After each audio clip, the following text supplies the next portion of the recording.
Ada dua orang yang bernama Paulus dan Silas. Mereka sedang melaksanakan tugas memberitakan Injil kepada orang-orang yang belum mengenal Injil di kota Filipi.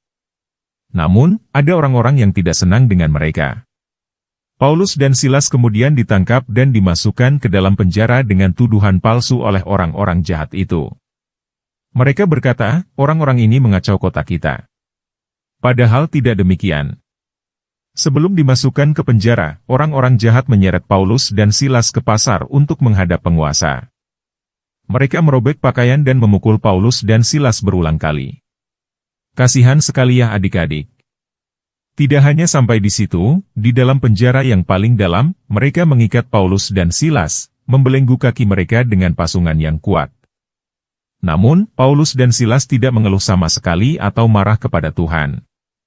Tetapi, kira-kira tengah malam Paulus dan Silas berdoa dan menyanyikan puji-pujian kepada Allah sehingga suara mereka terdengar oleh orang-orang hukuman lain yang ada dalam penjara itu.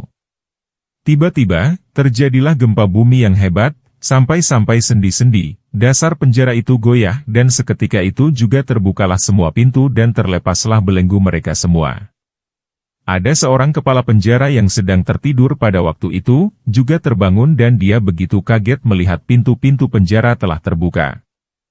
Dia menyangka bahwa pasti para tahanan sudah melarikan diri karena pintu-pintunya sudah terbuka. Lalu dia mengambil pedang dan ingin bunuh diri. Tetapi Paulus berseru dengan nyaring. Katanya, jangan celakai dirimu, sebab kami semua masih di sini. Kepala penjara itu mengambil obor, lalu berlari masuk dan dengan gemetar dia tersungkur di depan Paulus dan Silas. Peristiwa tersebut membuat kepala penjara dijamah hatinya sehingga dia mengantar Paulus dan Silas keluar dari penjara sambil berkata, "Tuan-tuan, apa yang harus aku perbuat supaya aku selamat?" Jawab Paulus dan Silas, "Percayalah kepada Tuhan Yesus Kristus maka kamu akan selamat, engkau dan seisi rumahmu." Pada malam itu juga kepala penjara membasuh luka-luka Paulus dan Silas akibat dianiaya. Lalu membawa mereka ke rumahnya, dan saat itu juga kepala penjara dan keluarganya memberi diri dibaptis. Firman Tuhan disampaikan kepada semua orang yang ada di rumahnya. Mereka dijamu dengan makanan yang dihidangkan di rumahnya. Dan kepala penjara itu sangat bersukacita karena dia dan seisi rumahnya telah menjadi percaya kepada Allah. Luar biasa Tuhan kita yang telah menolong Paulus dan Silas. Bina Anak Pelajaran 38.